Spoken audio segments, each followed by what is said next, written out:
It's an honor to be able to present this and unveil this to you for the very first time. We have made some decisions, the staff, and with thanks to some of our alums and our committee members, committee advisory teammates, we have decided on the first 4 inductees of the KBPS Hall of Fame. Today we're going to unveil the first 2, and then we are going to save numbers 3 and 4 for Tech Show. For those of you outside of the radio world, that's what we call a tease, to get you to come back to see us again for Tech Show. Shall we unveil the first inductees? My students and some of my former students who are here today.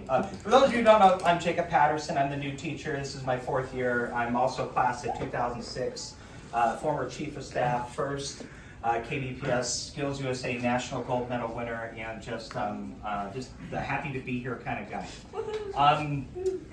So my students know that anytime I have to jump up on a chair, you're not allowed to tell us.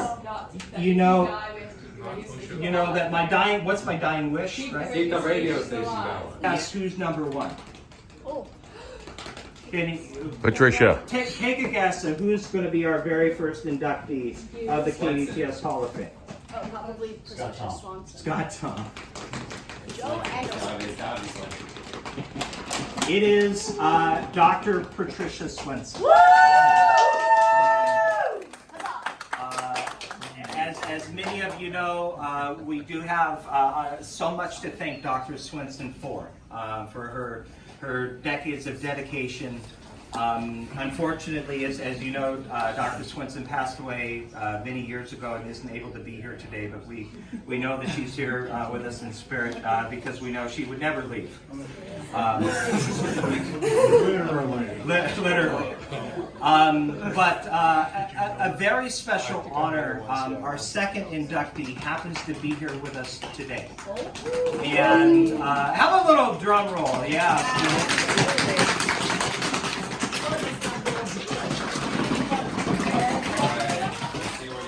Our second inductee is Mr. Daryl Concert.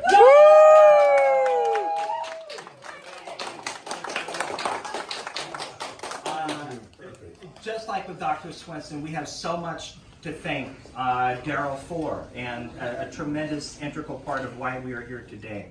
Daryl, a student in the program, came to Benson High School specifically to be a part of the KBPS program.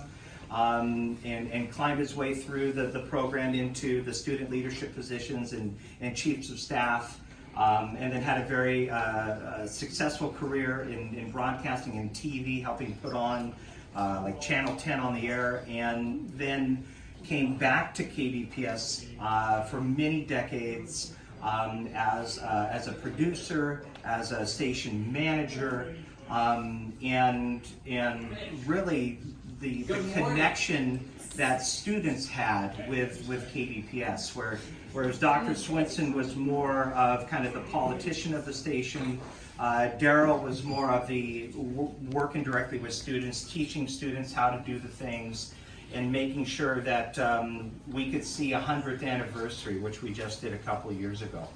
And Daryl is here with us today. Daryl, thank you so much for all you've done.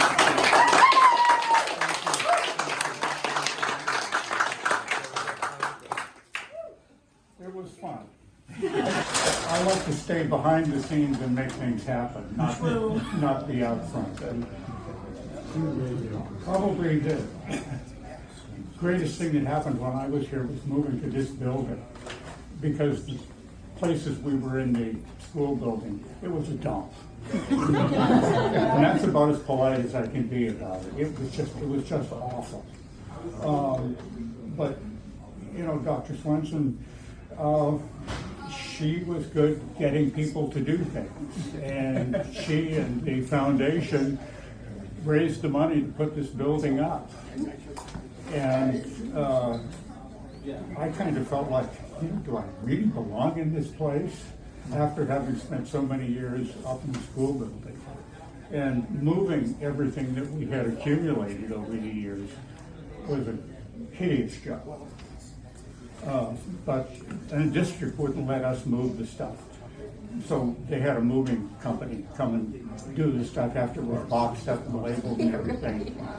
But one night that we moved a lot of stuff over here, we had the console and racks and stuff from the little control room that was up there, and they were on wheels. So I can't remember who else, but Kevin and his wife and somebody else, we rolled them through the building and out through the parking lot into this building in the dark of night. All the wires were still connected. We didn't want to cut anything loose.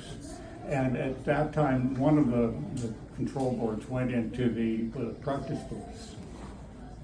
But there were some interesting times here. We did the Educational Media Association of Oregon and Washington met during a spring break for a conference, and we broadcast the thing. They had speakers from all over the country.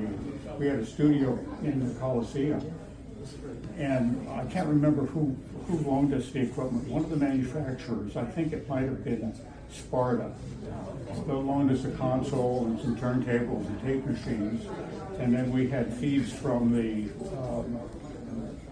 bowl in the Coliseum to carry those speeches live. And Dr. Swenson put together a whole second convention on the radio. I mean, she was really good at getting people to do stuff. It was an enjoyable 29 years. And I hope some of you have a career in broadcasting. It's changed a lot. And those of us who do regret it.